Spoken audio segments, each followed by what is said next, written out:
We got the whole squad coming up. This is a story about the time I got stuck in the remote mountains of Kheerganga. I'll start the story from the beginning. The journey to Kheerganga is a 3 to 6 hour trek depending on your pace. You walk through a beautiful forest trail followed by the friendliest dogs and crossing waterfalls. I'll be honest, every time I crossed one, I had traumatic flashbacks of the time I slipped down one with my friend. On the way there, I kept asking my guide about the possibility of seeing snow at the top. He said that I'll be able to see some snowy mountaintops from a distance, but there was little to no chances of experiencing snow in early November. When I reached the top, the sun was setting, and I honestly was a little underwhelmed after 4 hours of trekking. I went to sleep with the intentions of waking up early and bathing in the hot springs before heading out. It was a cold night, and I mean -2 degrees cold. But I woke up at 6 a.m. to the sight of this. The vast green plains of Kheerganga was now completely covered in fresh white snow.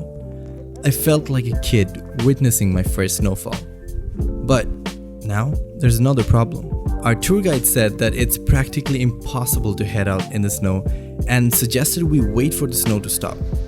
But the thing was, there were no signs of the snow stopping. Here I was, stuck in the middle of nowhere with no cellular connectivity, along with the fear of bears coming down in the camps due to the snow. But I figured I should make the most of being stuck in this paradise.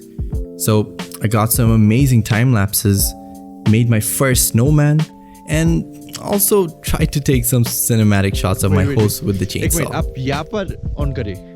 Wait.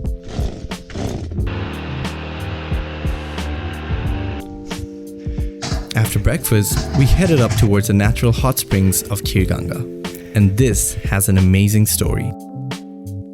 So, according to local mythology, Lord Shiva asked their son Kartikeya and Ganesh to travel around the world.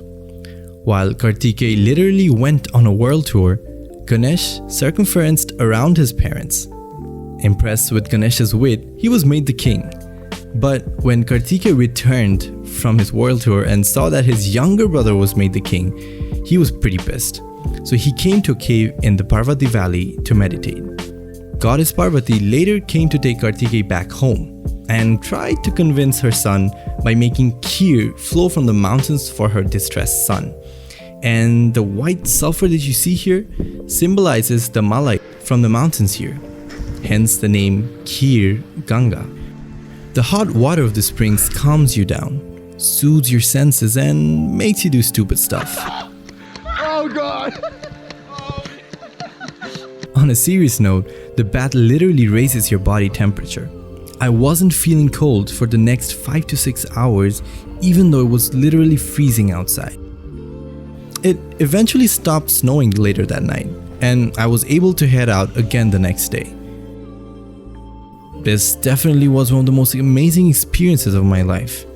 In the span of 24 hours, I was cared for my life, I experienced the magic of snowfall, I made new friends, learned about new cultures and myths surrounding the region. And all that made me realize getting stuck in the remote mountains really was a blessing in disguise.